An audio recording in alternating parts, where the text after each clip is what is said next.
Why is it that we keep returning to what wounds us?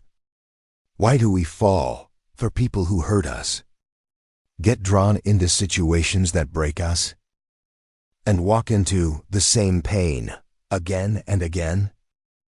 You're not alone in this pattern. And no, you're not broken. You're simply human, and your psyche is ancient. Freud had a name for this: the compulsion to repeat. Freud observed something deeply unsettling.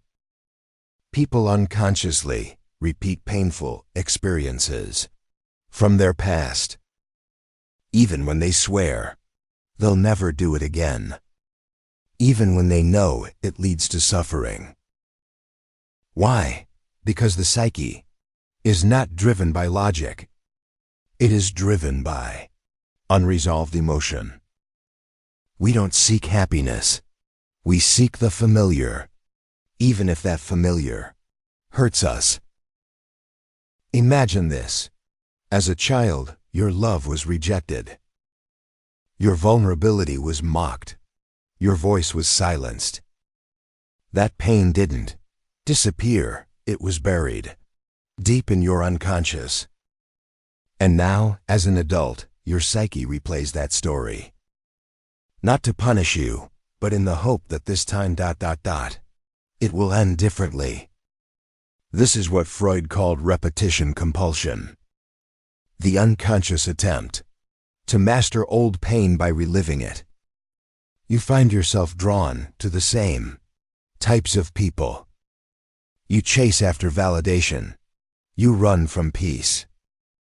You feel alive only in the chaos that mirrors your past. But here's the paradox: you're not choosing the pain. The pain is choosing you through memory. Freud said, the patient does not remember anything of what he has forgotten, but acts it out. Pain is familiar, and to the unconscious mind, familiarity equals safety. If you grew up in emotional neglect, love will feel overwhelming. If your boundaries were violated, respect may feel distant. If you lived in control, freedom can feel terrifying. This is why many people sabotage healthy connections, not because they don't want love, but because their psyche doesn't know how to survive it. The mind says, I want intimacy. The unconscious replies, only if it feels like rejection. I already know.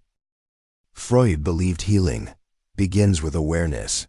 You can't change what you don't recognize.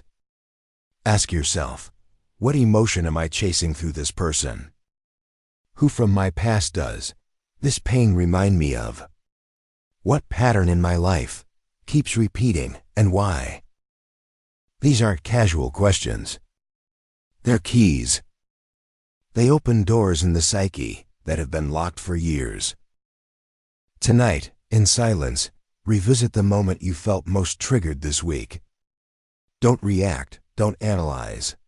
Just sit with it and say, I see you, you feel familiar, but I am no longer that child. Breathe, let that truth echo in you. That moment is a crack in the pattern. And every time you choose to pause instead of repeat, you reclaim a piece of yourself.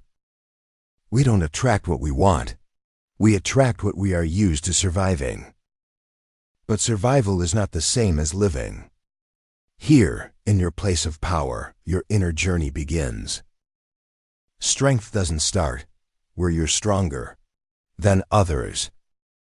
It starts where you stop fighting yourself.